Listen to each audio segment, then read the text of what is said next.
Magandang araw po sa inyo mga idol at sa mga giliw kong tagapakinig.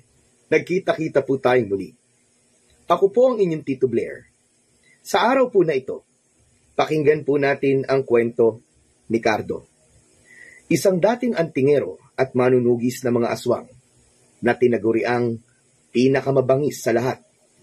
Tahimik nang namumuhay sa kagubatan si Cardo. Tinalikuran niya ang dati niyang buhay. Simula ng paslangin ng mga aswang ang kanyang mahal na asawa. Ngunit muli siyang magbabalik sa pagiging antingero nang patayin ng mga aswang ang alaga niyang aso na si Awok. Sa tulong ng kanyang agimat at mga sandata, haharapin ni Cardo ang iba't ibang klase ng aswang upang maghiganti.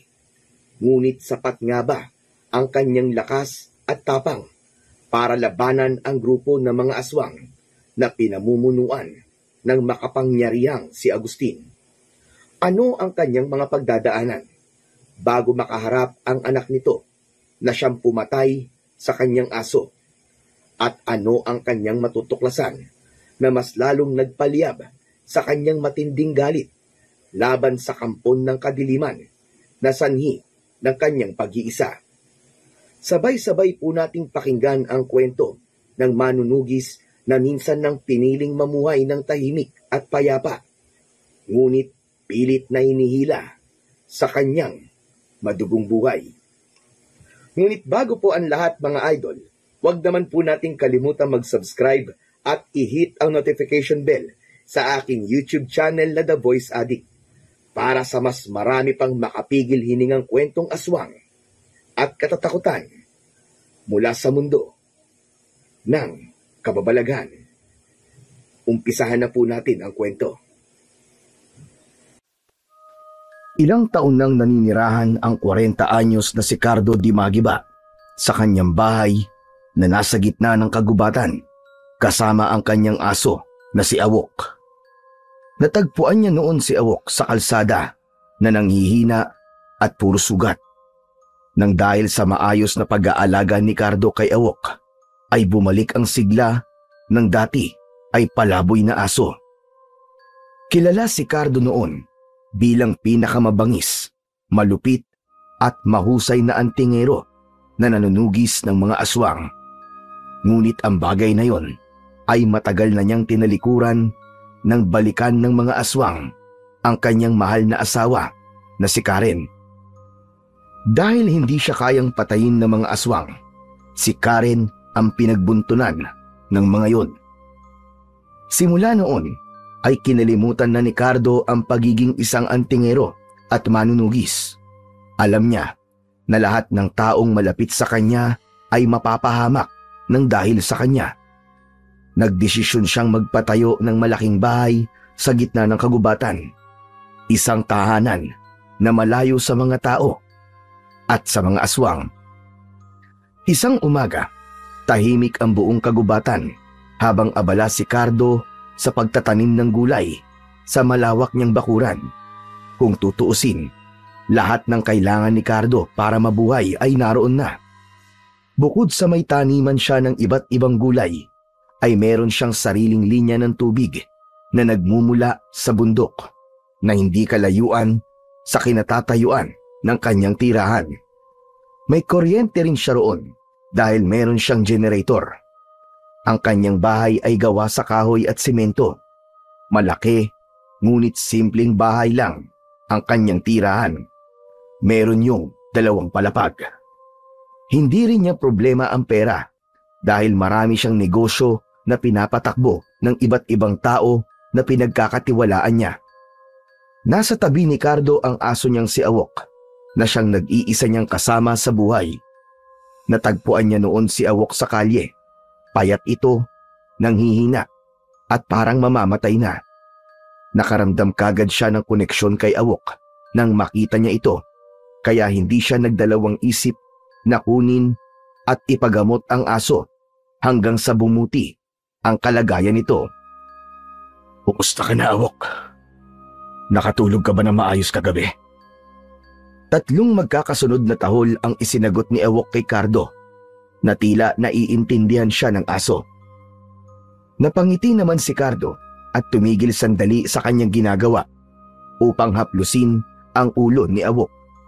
Tumayo siya at pinunasan ang pawis sa noo gamit ang bisig. Nakangiti niyang pinagmasdan ang mga tanim niyang gulay. Meron dong kamatis, sitaw, ampalaya, mustasa, pechay at kung ano-ano pa.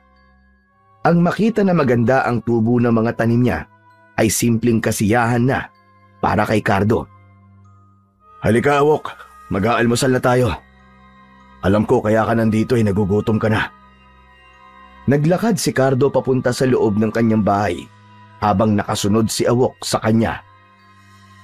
Malinis at maayos ang bahay ni Cardo. Yun kasi ang isa sa palaging sinasabi ng asawa niya nung ito ay nabubuhay pa, na dapat ay palaging malinis at maayos ang isang bahay.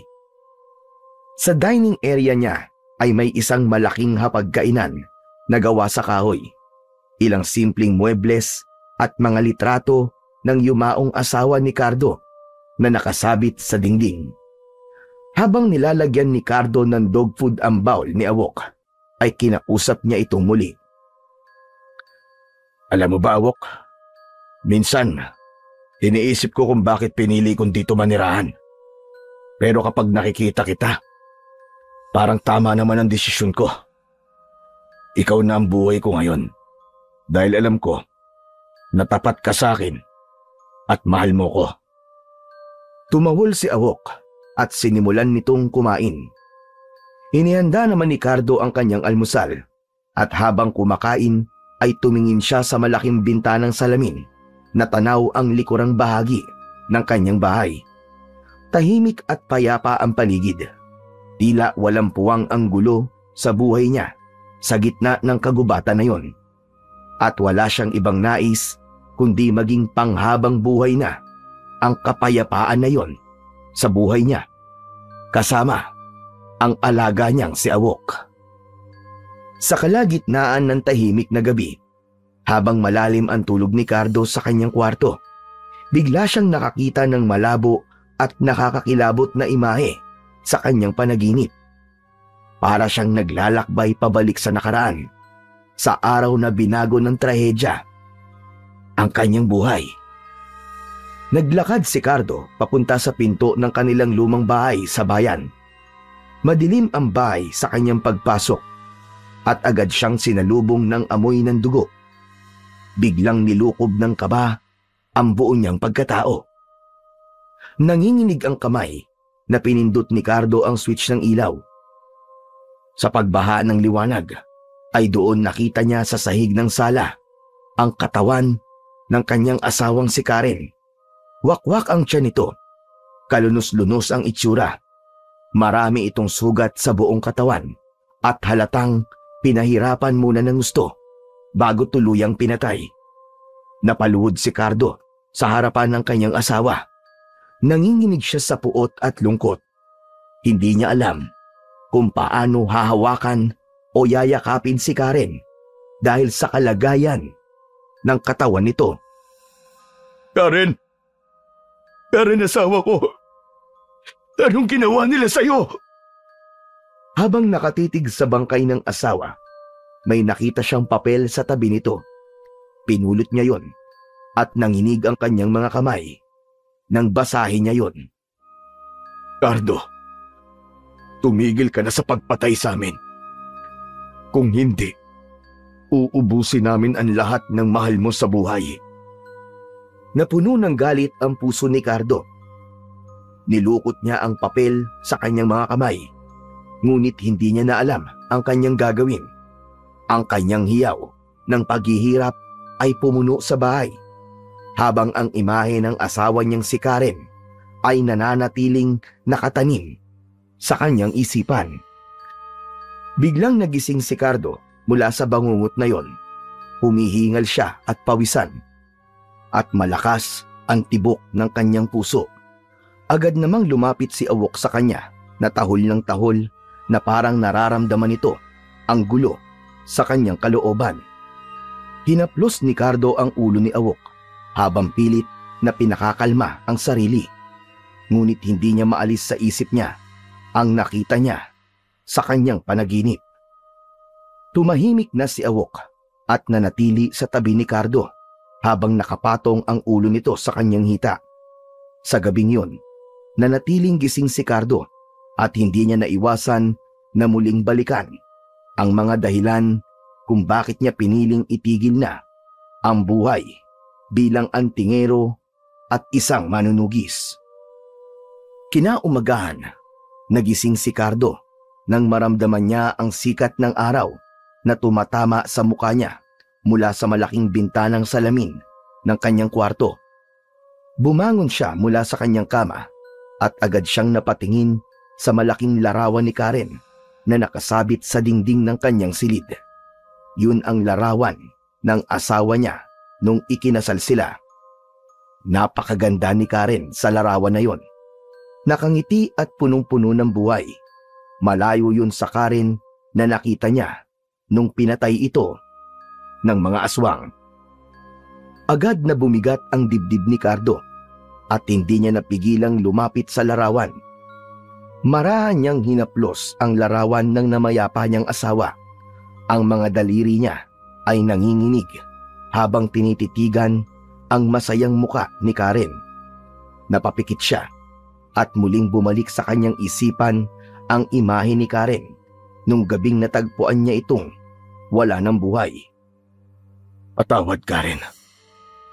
Patawarin mo ko. Napaluha si Cardo at pinilit niyang pigilan ang kanyang paghikbi.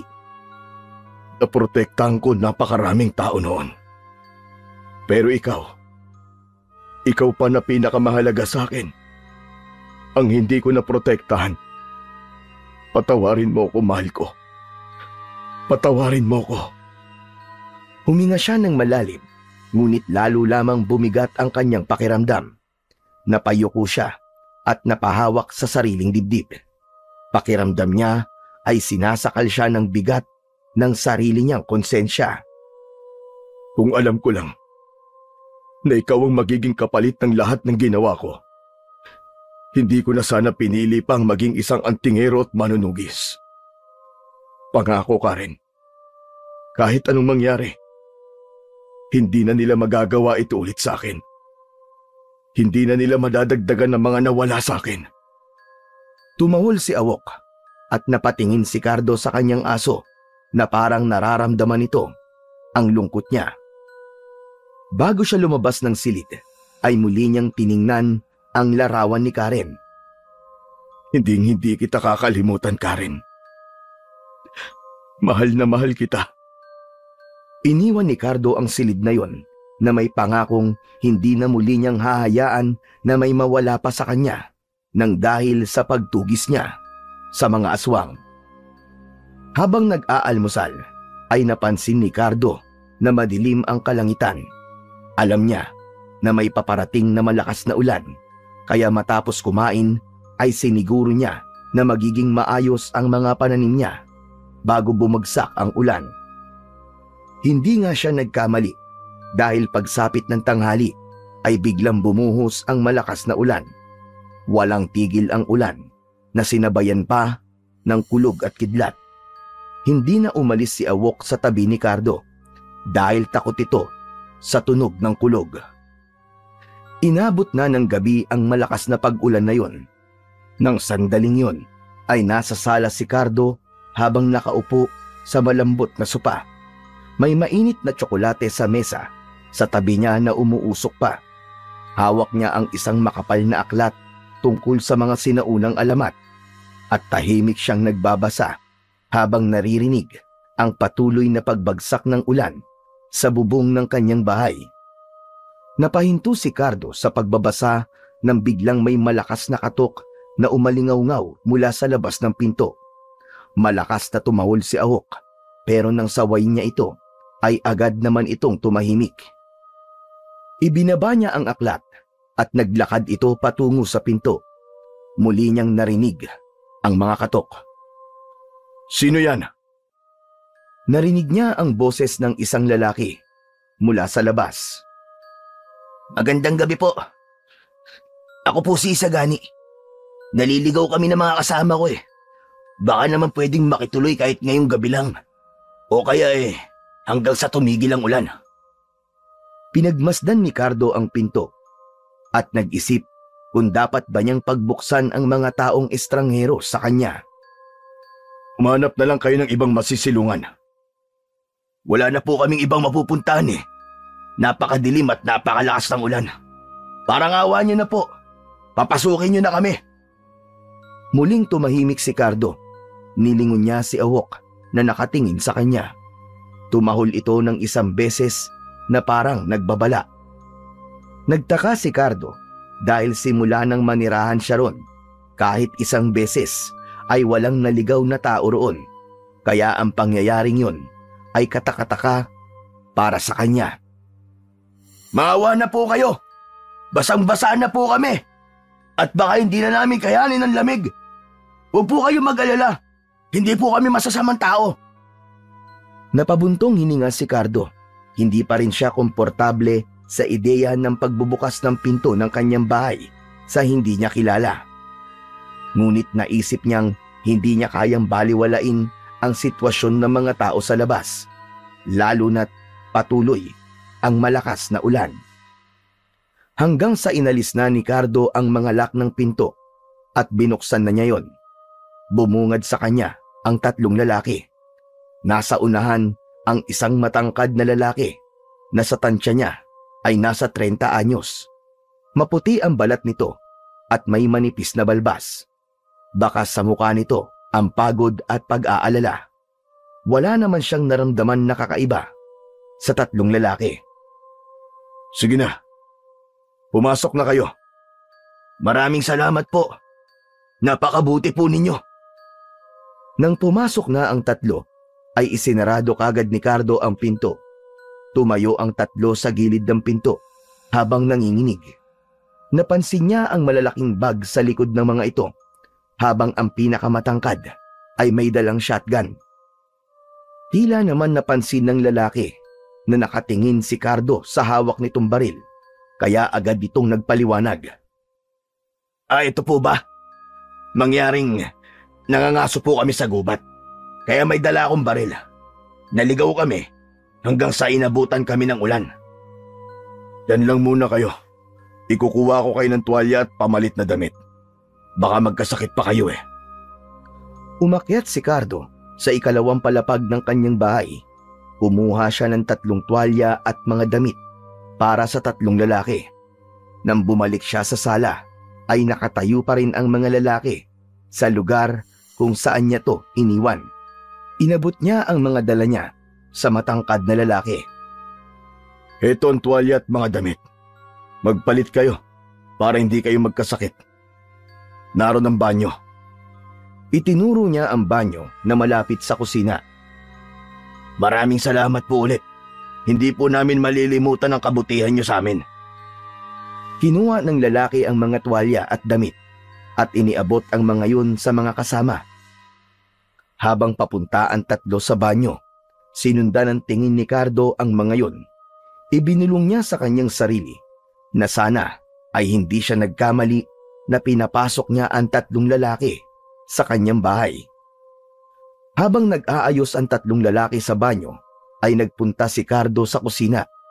Binuksan niya ang kanyang kahon ng tsokolate at nagsimulang mag-init ng tubig. Kumuha rin siya ng mga tinapay mula sa istante at inilagay ang mga yon sa isang plato. Inihain niya yon sa lamesa. Nang matapos ang 3 lalaki sa pag-aayos ng sarili, ay lumabas ang mga ito mula sa banyo. Kumain muna kayo. Ipinaghanda ko kayo ng mainit na tsokolate at tinapay. Maraming salamat po sa pag-aabala nyo. Tamang-tama po yan kasi kanina pa po talaga kami nagugutom Agad na dumulog ang 3 lalaki sa hapagkainan at nagsimulang kumain. Ako nga ho pala si Isagani at itong 2 kasama ko ay sina Waldo at Victor. Kayo po, ano pong pangalan nyo? Cardo. Cardo Dimagi ba ang pangalan ko? Kayo, anong ginagawa nyo sa gubat na to? Sa tagal ko nakatira sa lugar na ito, ay ngayon lang ako nakakita ng ibang taong nagawi rito. Ah, iyon po ba? Nakatuwaan lang po kasi naming mga aso dito. Pero naligaw kami. Akala namin, madali lang hanapin ang daan pabalik. Pero inabot na nga kami ng ulan hanggang sa gumabi na. Mabuti na nga lang at nakita namin ang bahay nyo. Nung una, inakala pa naming haunted house to eh. Tumango na lamang si Cardo sa sinabi ni Isagani. Matiim ang tingin niya rito habang pinakikiramdaman niya kung tama ba ang desisyon niyang pinagkatiwalaan niya ito at ang dalawa nitong kasama. Pero alam nyo, sa totoo lang Kuya Cardo, nagtataka talaga ako eh kung bakit sa ganitong lugar nyo piniling manirahan. Ang layo po nito sa bayan, tapos mag-isa lang po kayo rito. Hindi ako mag-isa. Kasama ko ang aso ko. Pero iba pa rin po kapag may kasama kayong tao, hindi ba? Hindi po ba kayo natatakot na mag-isa lang kayo rito? Pinili ni Cardo na wag nang sagutin ang tanong na yon ni Isagani. Wala siyang plano na makipag-usap dito ng mga personal na bagay dahil para sa kanya ay isa pa rin itong estranghero. Ihahanda ko na ang kwartong gagamitin nyo para pagkatapos nyo kumain ay maaari na kayo makapagpahinga. Naglakad si Cardo patungo sa isang kwarto sa ibaba ng bahay. Binuksan niya ang pinto at sinigurong maayos ang kama roon. Matapos kumain ng mga hindi inaasahang bisita ni Cardo, ay hinugasan na niya ang mga pinagkainan ng mga ito, habang sina Isagani ay nasa sala.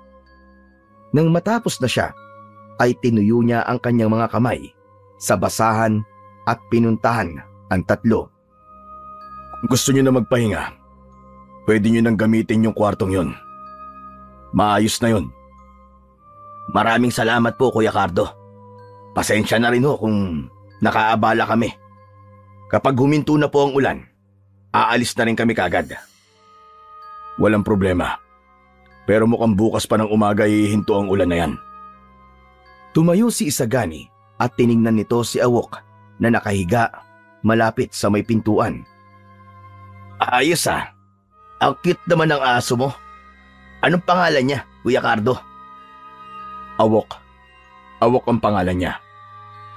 Yumuko si Isagani at takmang hahawakan ito sa ulo si Awok, pero biglang umangil ang aso. Tumahol ito ng malakas at takmang kakagatin ang kamay ni Isagani. Agad namang umatras ang lalaki at natawa ng mahina. Uy! Mukhang ayaw niya sa akin ah. Hindi sanay si Awok na makakita ng ibang tao, kaya't ganyan siya. Pero mabait naman yan. Awok? Hindi ba awok din ang tawag sa isang uri ng aswang? Yung parang itim na baboy? May alam ka ba sa mga aswang, Kuya Cardo? Napatingin si Cardo kay Isagani. Umiling si Cardo at iniwasang sagutin ang tanong ni Isagani. Tumalikod si Cardo at naglakad papunta sa kanyang silid sa itaas habang si Awok naman ay mabilis na sumunod sa kanya. Pagpasok niya sa kanyang kwarto, isinara niya ang pinto.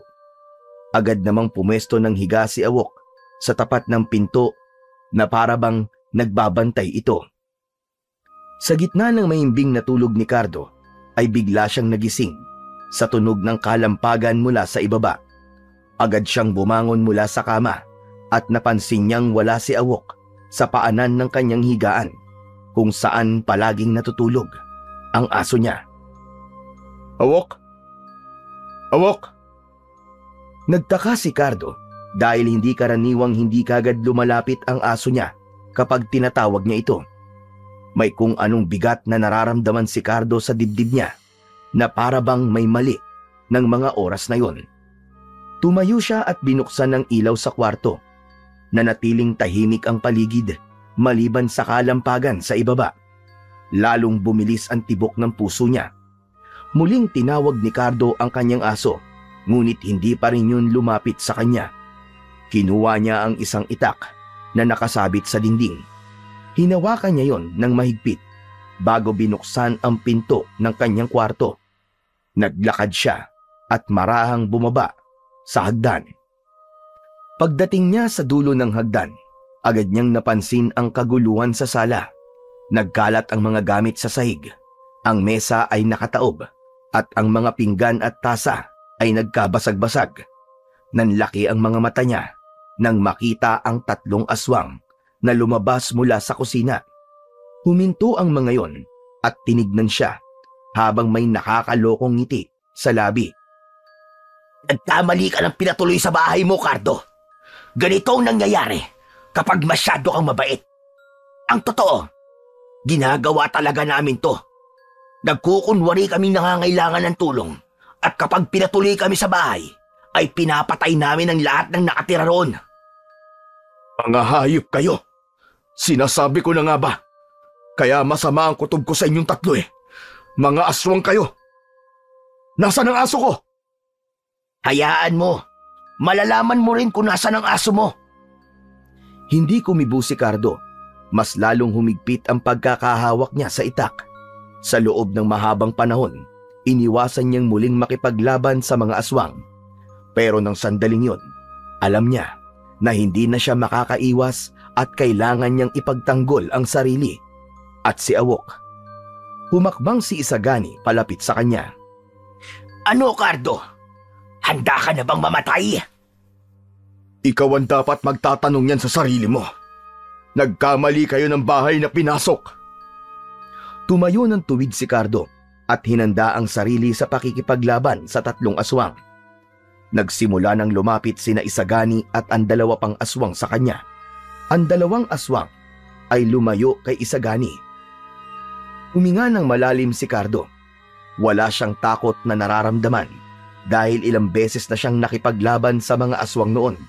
Ang hindi nga lang niya alam ay kung taglay pa rin ba niya ang lakas at bilis niya bilang pinakakinatatakutang ang tingero noon dahil matagal na ang huling beses na nakipaglaban siya sa mga kagaya ni Isagani. Biglang umatake ang isa sa mga aswang kay Cardo.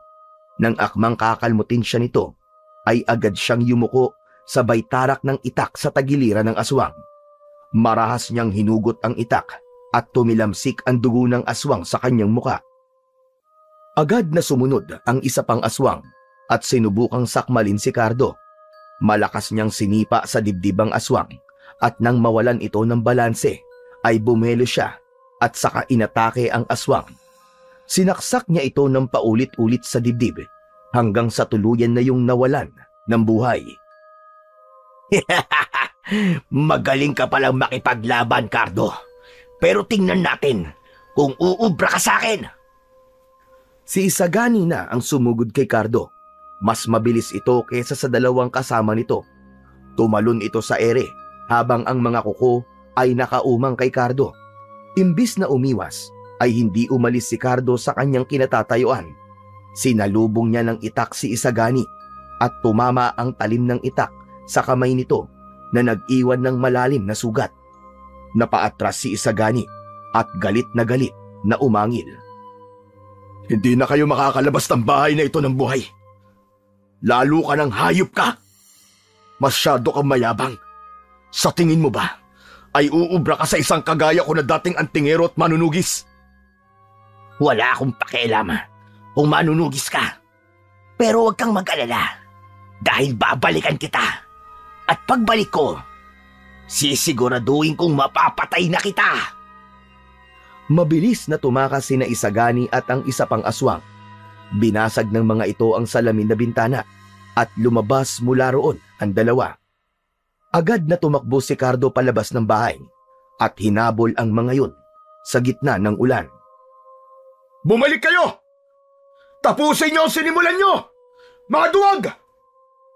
Ngunit kahit gaano siya kabilis, ay mas mabilis pa rin ang mga aswang kumpara sa kanya at sa isang iglap, nawala na ang mga yun sa kanyang paningin.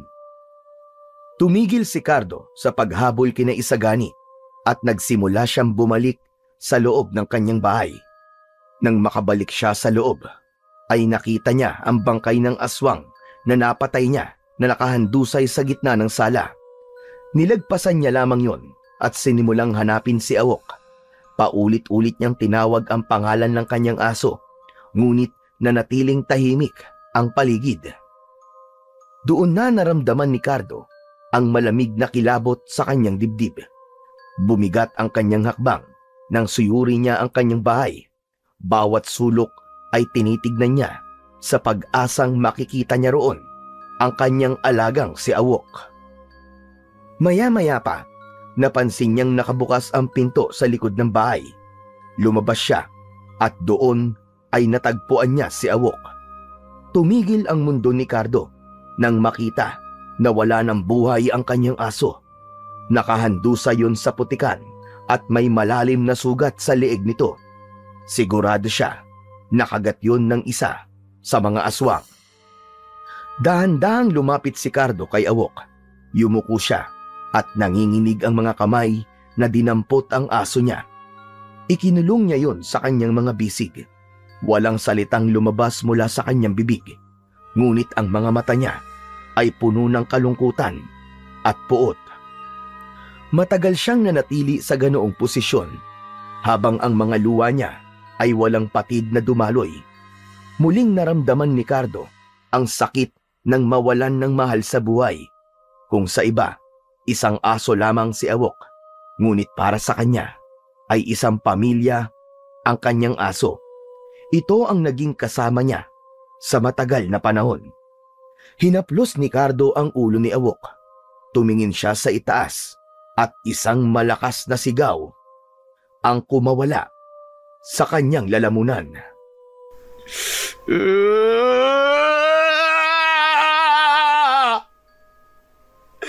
Isinusumpa ko! Hindi ako titigil! Hanggang hindi ko kayo napapatay! Uubusin ko kayong lahat! Sa gabing yun, tanging paghihiganti lamang ang laman ng puso ni Cardo. Hindi siya papayag na hindi niya maipaghihiganti si Awok.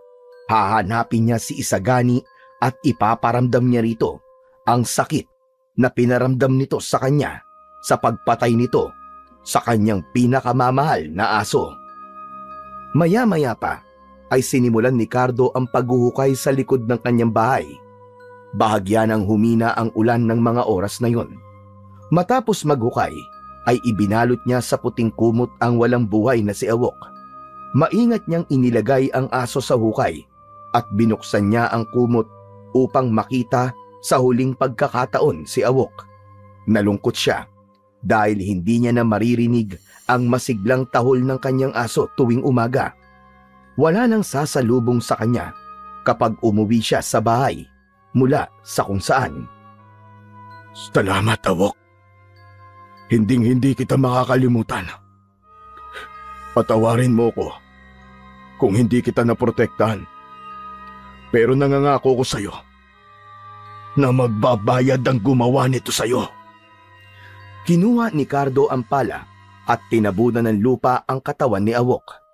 Matapos yon, umupo siya sa gilid ng libingan ni Awok at hinaplos ang basang lupa. Pangako, hindi ako titigil. Magbabayad sila, Awok. Magbabayad sila. Pumasok na si Cardo sa kanyang bahay.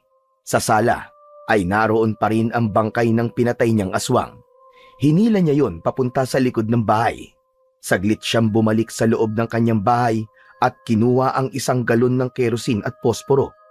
Ibinuhos niya ang laman ng galon sa bangkay ng aswang at sinindihan yun gamit ang posporo. Mabilis na nilamon ng apoy ang katawan ng aswang. Tahimik na pinagmasdan lamang ni Cardo ang naglalagablab na apoy. Ngunit alam niya na ang galit sa puso niya ay mas mainit pa sa apoy na yon. Alam niya rin na nangako na siya noon na hindi na babalik pa sa pagiging isang antingero at manunugis dahil akala niya kapag ginawa niya yon ay hindi na siya pag-iinitan ng mga aswang. Pero nagkamali pala siya dahil kahit siya ay nananahimik na, ay nagawan pa rin siya ng masama ng mga aswang. Sa ibang banda, ipinasok naman ni Isagani ang mamahalin niyang kotse sa loob ng bakuran ng kanilang bahay. Inihinto niya yon sa tapat ng bahay at bumaba sa sasakyan. Dire-diretso siyang pumasok sa napakalaking pinto at bumungad sa kanya ang malapalasyong interior ng loob ng bahay. Ang sahig ay gawa sa makintab na itim na marmol. Sa magkabilaang gilid ay may mga hagdanang may pulang karpet at ang dingding ay puno ng mga mamahaling painting. Naglakad si Isagani patungo sa kusina upang kumain. Ngunit bago siya makarating doon, ay nakita niya ang kanyang ama na si Agustin. Nasa may minibar ito habang hawak ang isang baso ng alak. Sa harap nito ay nakapatong ang isang mamahaling bote ng alak na halos ubos na. Lumapit si Isagani kay Agustin. Ang aga naman yata ng paglalasing mo, Papa. Kailangan kong kumalma. Hindi magandang galaw ng stock market ngayon. Saan ka ba nanggaling? Halos 1 linggo ka na namang nawala. Kasama ko sina Waldo at Victor. Naglibang lang kami. Naglibang. Huwag mo na akong lokohin. Alam kong namasok na naman kayo ng bahay ng may bahay at pinatay niyo na naman ang mga taong nakatira doon. Alam niyo naman pala eh. Ano pa ba ang bago? Ilang beses ko na sinabi sa'yo na tigilan mo na yan, Isagani. Delikado ang ginagawa niyo. Alam mong matagal na tayong huminto sa pambibiktima ng mga tao dahil baka malaman nila na mga aswang tayo. Kung mangyari man yon, marami naman kayong mga alagad na aswang, hindi ba? Kayang-kaya nila tayong protektahan, Papa. Saka, anong magagawa ko? Yun lamang ang paraan ko para maglibang. Oo nga pala, Papa. Si Waldo, wala na siya.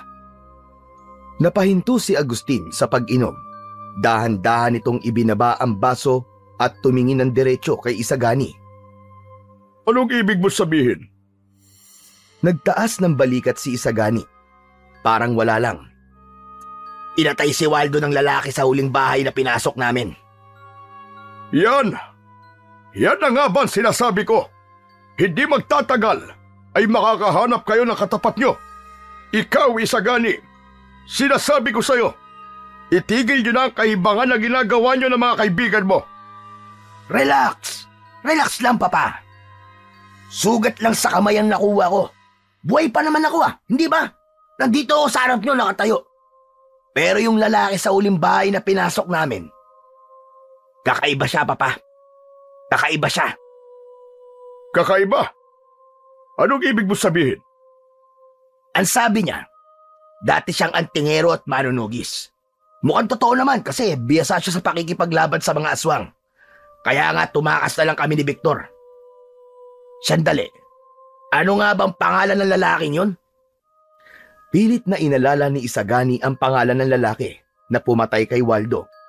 Maya-maya pa ay napapitik siya sa hangin nang maalala niya ang pangalan nun. Aha! Alam ko na. Natatandaan ko na po ang pangalan niya. Cardo de Magiba. Nagtaka si Isagani nang bumakas ang takot sa muka ng kanyang ama. Ano? Ano sinabi mo? Ulitin mo nga pangalan ng lalaking yun? Cardo de Magiba. Bakit? May problema ba, Papa? Nagulantang si Isagani nang bigla siyang sinuntok ni Agustin sa muka. Nawalan siya ng balanse at bumagsak siya sa sahig. Napahawak siya sa labi niyang dumudugo dahil sa lakas ng suntok ng kanyang ama. Tahimik na nakatingin si Agustin sa kanya habang nanginginig ang mga kamay nito. Naghalo ang takot at galit sa muka ni Agustin. Tumayo si Isagani mula sa sahig. Bakit mo ako sinuntok? Ano ba problema mo? Hindi mo ba kilala si Cardo de Magiba? Sino ba ang Cardo de Magiba na yon? At bakit parang takot na takot ka sa kanya, Papa? Huminga ng malalim si Agustin. Nagsalin ito ng alak sa baso at diretso yung ininom. Matalim ang mga mata na tinignan nito si Isagani. Hindi lang ako takot kay Cardo de Magiba. Lahat ng aswang ay takot sa kanya. Si Cardo de Magiba ay ang pinakamabangis at walang awang manunugis na mga aswang noon. Walang aswang ang nakaliligtas sa kanya. Sus! Tao pa rin siya, Papa. Madali lang siyang patayin. Anak. Hindi mo siya kilala. Siya ang dahilan kung bakit nagtatago ang maraming tulad natin. Sa galing niya noon, kahit gaano karaming aswang ang sumalakay sa kanya, ay nagagawa niya pa ring manalo at patayin ng brutal ang mga kagaya natin. Natigilan si Isagani, pero hindi pa rin siya nakaramdam ng takot. Kung magaling naman pala siya, bakit tuminto siya? Huminto siya simula nang pinatay ng mga aswang ang asawa niya. Marahil ay naisip niya na uubusin ng mga aswang ang lahat ng mga mahal niya sa buhay dahil hindi siya kaya ng kahit na anong aswang. Isagani, anak, sabihin mo sa akin, anong ginawa mo kay Cardo? Napatay mo ba siya? Hindi ko siya pinatay, Papa. Nang masugatan niya ako sa kamay ng itak niya, ay tumakas na kami kagad ni Victor. Yung aso lang niya ang pinatay namin. Mukhang mahal na mahal nga niya ang aso niyang yun eh. Biglang nanigas ang panga ni Agustin. Ang kanyang titig ay naging mas matalim at puno ng pagkabahala. Dapat tinapos mo na lamang si Cardo. Sigurado kung babalikan ka niya, anak. Hindi titigil si Cardo hanggat hindi siya nakakaganti sa'yo. Hayaan mo siya. Wala siyang laban sa atin. Marami tayong alagad na mga aswang, Papa. Ano magagawa ng isang tao laban sa isang grupo ng mga aswang? Isang tao? Isang tao na kayang ubusin ang buong grupo ng tulad natin, anak. Kahit gaano pa karami ang tauhan natin, kahit gaano pa tayo kalakas, kaya niya tayong patayin. Pinatunayan niya na yun noon ng napakaraming beses. Hindi mo alam kung anong klaseng gulon dinala mo sa bahay na ito.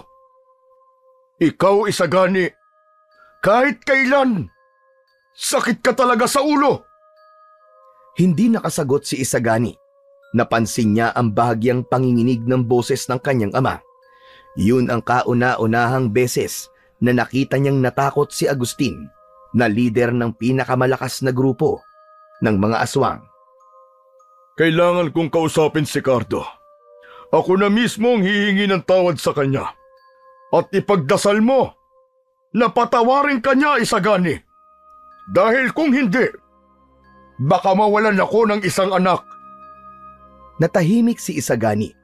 Hindi man niya aminin ay may bahagyang kaba na siyang naramdaman. Kinaumagahan, nagtungo si Cardo sa isang silid sa kanyang bahay na matagal niya nang hindi pinupuntahan. Isang malalim na paghinga ang pinakawalan niya bago niya binuksan ang pinto.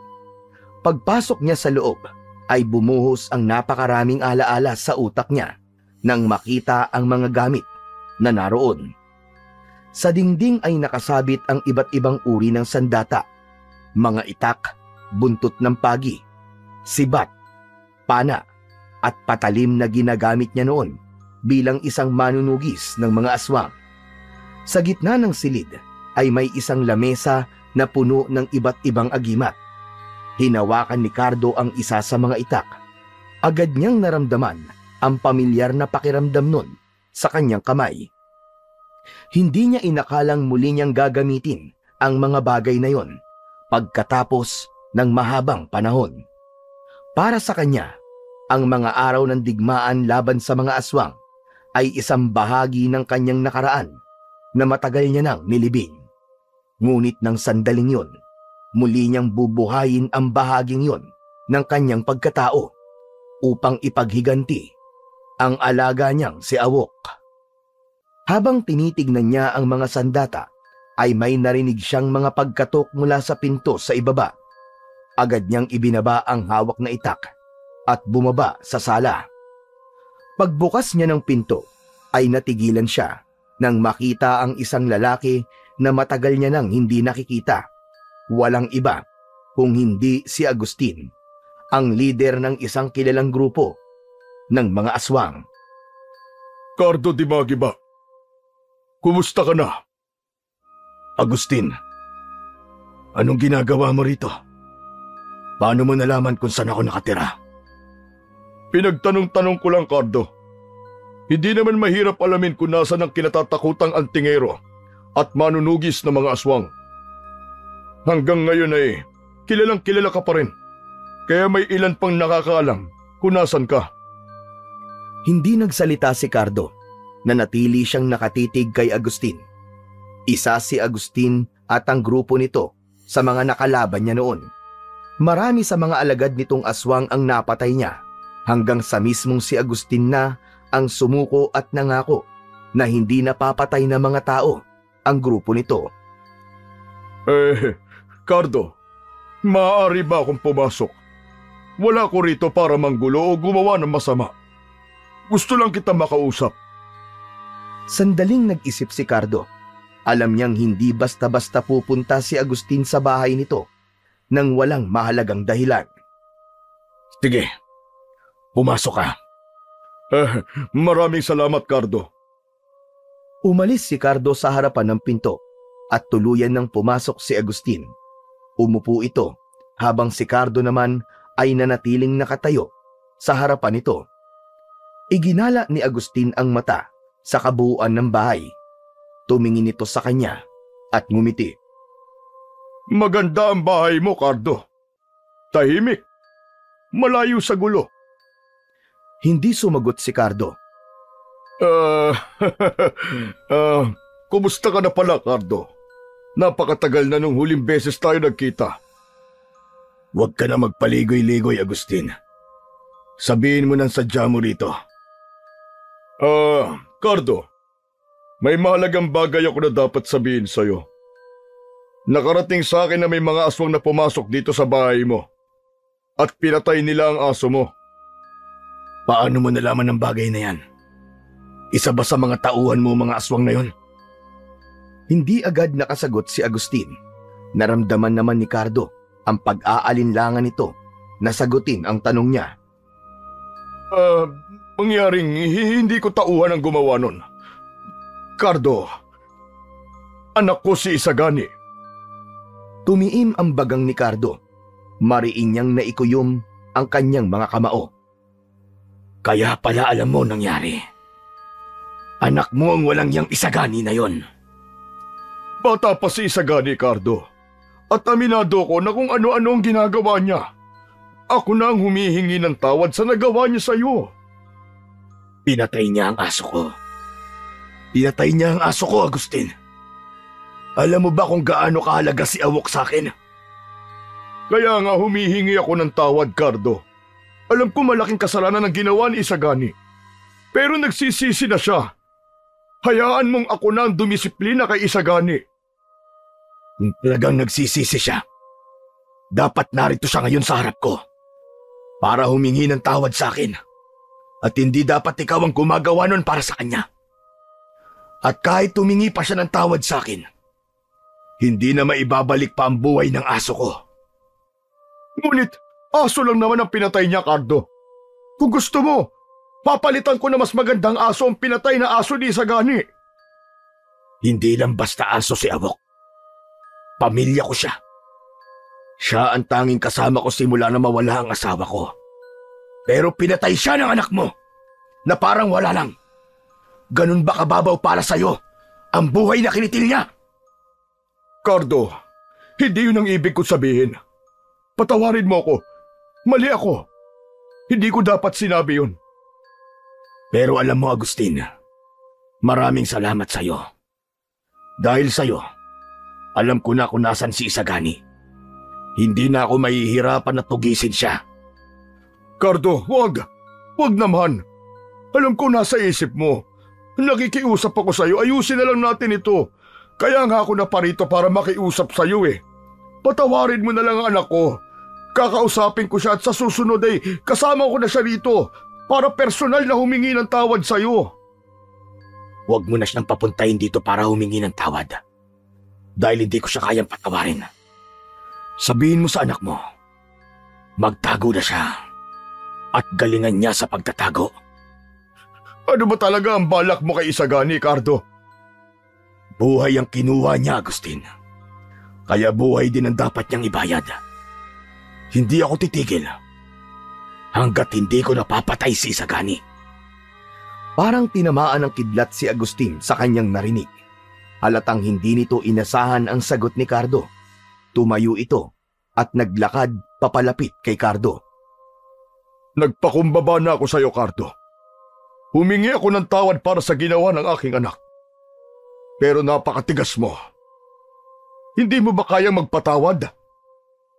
Wala nang silbi ang paghingi niya ng tawad. Hindi maibabalik ng tawad ang buhay ni Awok. Hindi maaalis ng tawad ang sakit ng pagkawala ng aso ko. Kaya kung ako sa iyo, Agustin, gawin mo ang lahat ng kaya mong gawin para protektahan ang anak mo. Maganda ka, Agustin, dahil malapit na ang kamatayan niya. Nanlaki ang mga mata ni Agustin. Dinuro nito si Cardo gamit ang nanginginig na kamay. Subukan mo lang, Cardo. Subukan mong galawin si Isagani. At ako mismo ang haharap sa iyo. Hindi ako magdadalawang isip na labanan ka. Kilala mo kung sino ako at ano ang kaya kong gawin. Kahit harangan niyo pa ako ng napakarami mong alagad na mga aswang, hindi ko kayo uurungan. Agustin, siguraduhin mo lang na mapapatay niyo ako. Hindi nakapagsalita si Agustin. Walang ano-ano'y bigla itong tumalikod at naglakad palabas ng bahay. Nang tuluyang makaalis si Agustin, ay huminga ng malalim si Cardo. Bumalik siya sa silid kung saan naroon ang kanyang mga sandata. Sa kanyang isipan, alam niyang malapit na ang araw na makakaharap niya si Isagani. At sa araw na yon, sisiguraduhin niyang matutupad ang kanyang pangako sa kanyang pinakamamahal na si Awok. Nang makabalik si Cardo sa silid kung saan nakatago ang mga agimat at mga sandata niya, ay lumapit siya sa lamesa kung saan nakalagay ang kanyang mga agimat. Sa mga nakaraang taon, nanatili ang mga yon at alam niya na naghihintay ang mga yon na gamitin niya. Kinuha ni Cardo ang isang maliit na bote na may laman na langis. Binuksan niya yon at isa-isa niyang pinatakan ng langis ang lahat ng agimat habang tahimik na bumubulong ng dasal upang muling buhayin ang kapangyarihan ng mga yon na matagal nang natutulog. Matapos yun, kinuha niya ang ilang agimat at isa-isang isinuot sa kanyang leeg. Simula noon, nagsimula na ring magsanay si Cardo sa pakikipaglaban para muling hasain ang kanyang kasanayan. Sa labas ng kanyang bahay siya nagsanay. Una niyang kinuha ang itak na hindi niya na mabilang kung ilang aswang na ang napaslang niya gamit yon. Pumikit siya at humugot ng malalim na paghinga. Muli niyang inalala ang bawat galaw na ginamit niya noon. Nang ibukas niya ang kanyang mga mata, ay sinimulan niya ng gamitin ang itak. Inisip niya na nasa harapan niya si Isagani. Mas lalong tumindi ang kagustuhan niya na magtagumpay sa pagpatay kay Isagani dahil alam niya na hindi siya matatahimik hanggat hindi niya yon nagagawa.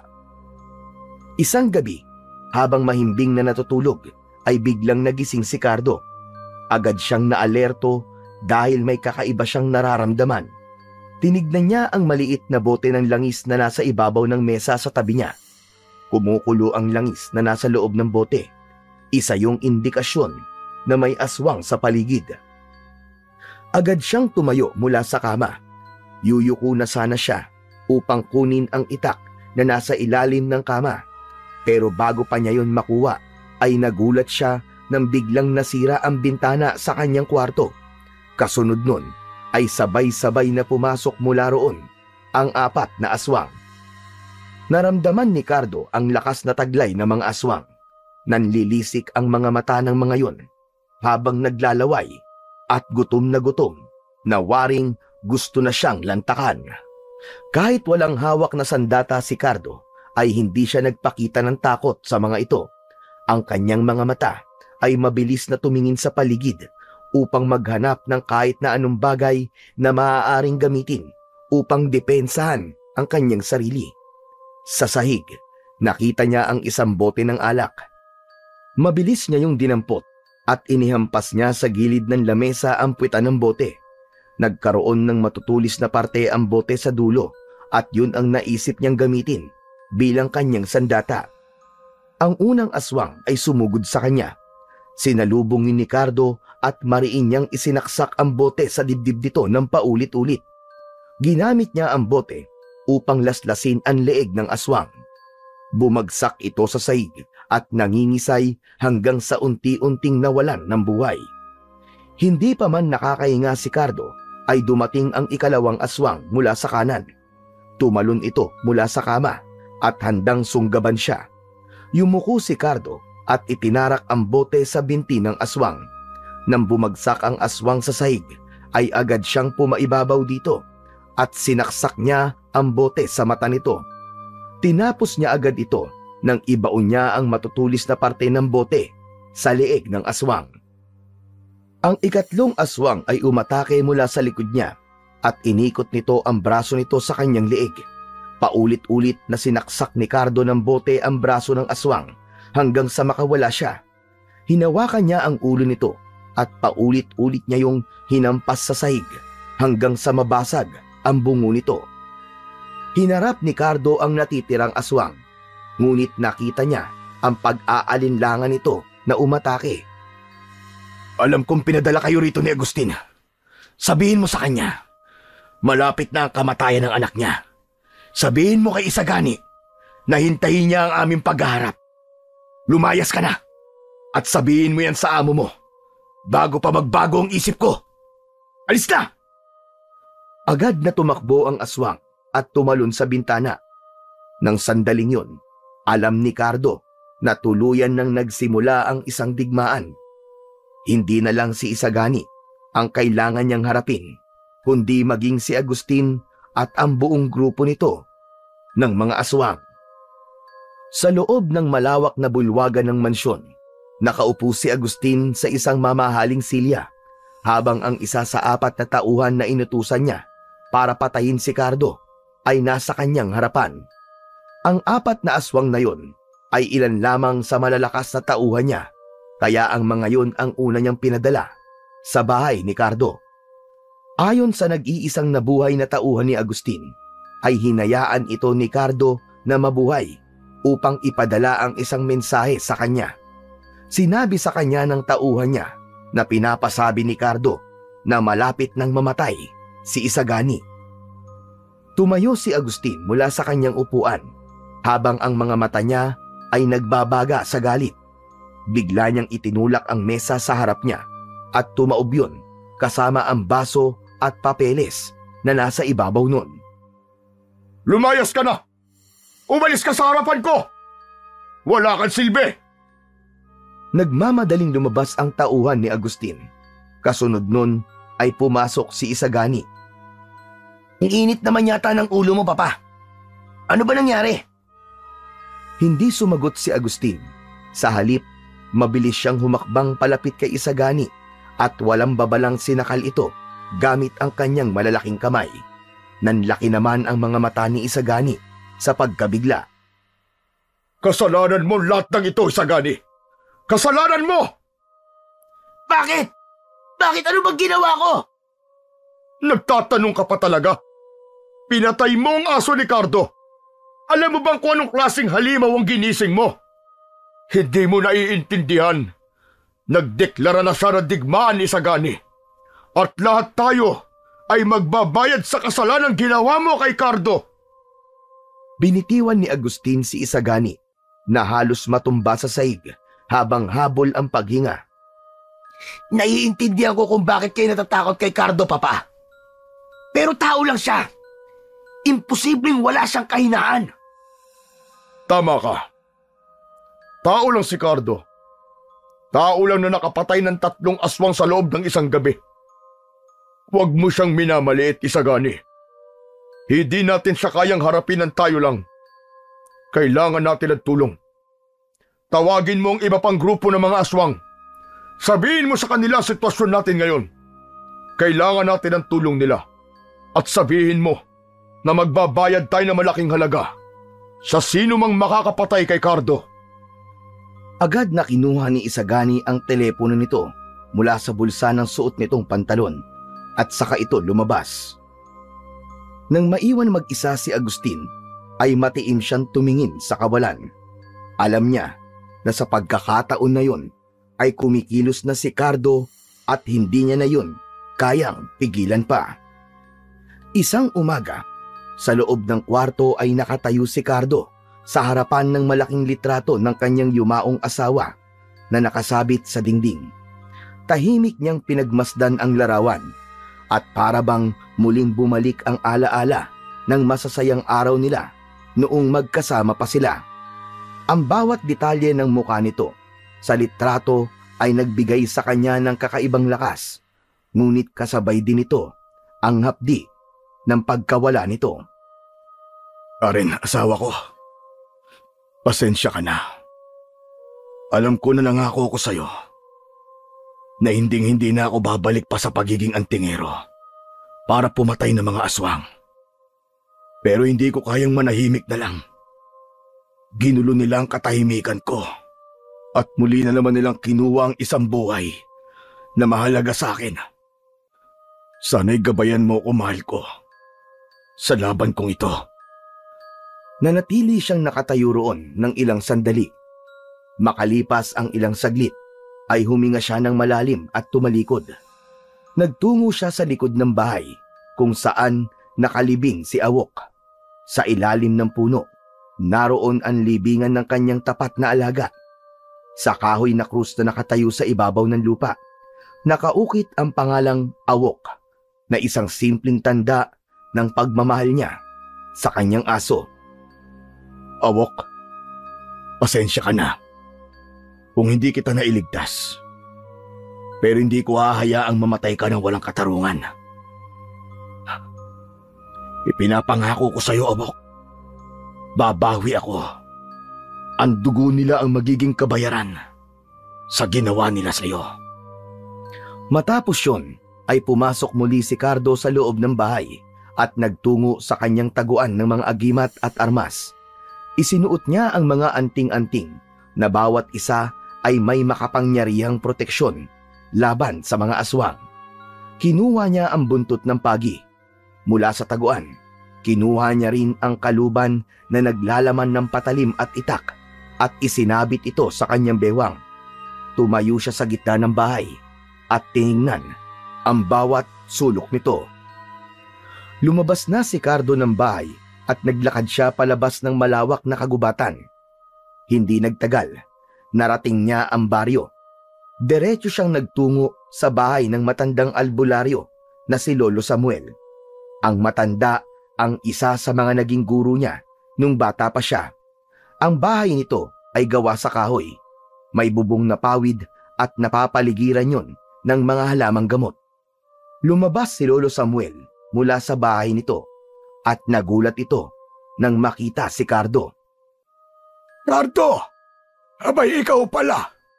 Ang tagal na kitang hindi nakikita! Lolo Samuel, kailangan ko po ng tulong nyo. Hihingi po ako ng basbas mula sa inyo sa laban na haharapin ko. Ano ka mo? Laban? Akala ko ba'y huminto ka na sa ganyang buhay? Ano ba nangyari? Maaari mo bang sabihin sa akin? Ginulo nila ang buhay ko. Pinatay nila ang asawa ko noon. Ngayon, pati ang tapat kong aso, kinuha nila. Hindi ko kayang manahimik na lang at hayaan ang mga kasamaan na ginawa nila sa akin. Mga aswang bang gumambala sa'yo? Oo, Lolo. At sisiguraduhin kong hindi na nila magagawa ito sa iba. Sisiguraduhin kong matatapos na ito. Tumahimik si Lolo Samuel at tumingin sa kanya ng mariin. Tila siniyasat ng matanda ang determinasyon sa mga mata ni Cardo. Kung yan ang desisyon mo, iyo, wala akong karapatang pigilan ka.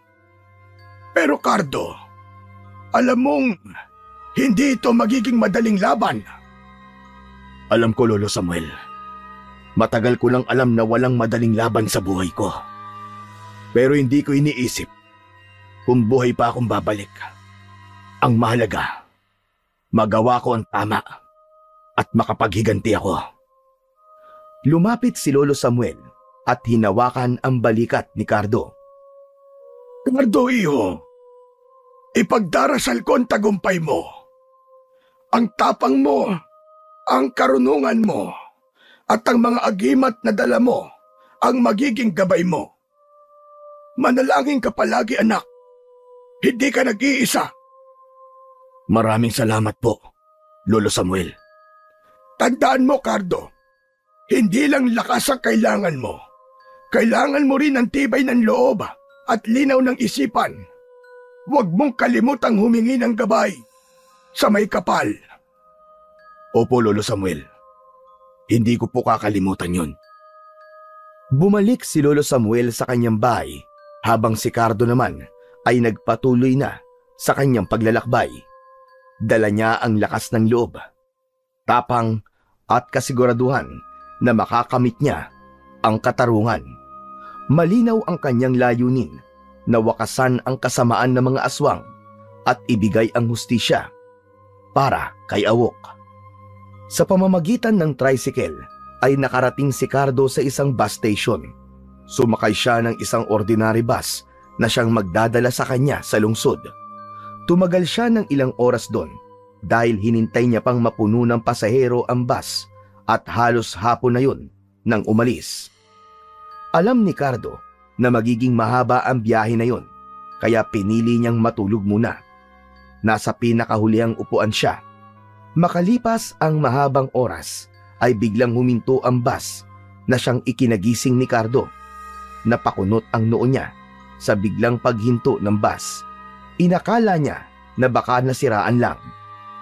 Tumayo si Cardo at nagtungo sa unahan ng bus. Doon niya nakita na may nakatayong 3 babae na lahat ay nakasuot ng itim na damit. Nakaharang ang mga yon sa unahan ng bus. Pinagmasdan ni Cardo ang mga babae. Napansin niya ang kakaibang paggalaw ng hangin sa paligid ng mga ito. Hinawakan niya ang isa sa mga agimat na nasa kanyang leeg at may naramdaman siyang kakaiba. Lumapit si Cardo sa driver at tinapik ito sa balikat. Sagasaan mo mga yan. Kubot ang mga yan. Hindi sila tao. Ngunit tinawanan siya ng driver at anito ay bumalik na lamang siya sa kanyang upuan. Hindi sila tao. Kung hindi mo sila sasagasaan ngayon, baka umatake pa ang mga yan. Bago pa man makasagot ang driver, ay nagsimulang gumalaw ang mahahaba at makakapal na buhok ng mga babae. Mabilis na sumulong ang buhok ng mga yon at bumangga sa windshield ng bus. Agad na nabasag yun at tumilamsik sa kanila ang mga piraso ng bubog. Nagsigawan ang mga pasahero at nagkagulo. Ang ilan ay nagsimulang tumakbo palabas ng bus. Ang buhok ng mga kubot ay tumagos sa loob na parang ahas na gumapang sa sahig, mga upuan at bintana. Isang pasahero ang nadampot ng buhok ng kubot at hinila palabas ng bintana. Ang sigaw nito ay nagpalala ng takot ng iba na naging dahilan upang magmadaling lumabas ng bus ang lahat. Nagunahan sa pagbaba ang mga tao at sa loob ng ilang saglit, wala nang natira sa loob ng bus, maliban kay Cardo. Hinawakan ni Cardo ang agimat na nakasabit sa kanyang leeg at hinugot ang itak mula sa kaluban habang nakatayo siya sa gitnang bahagi ng bus.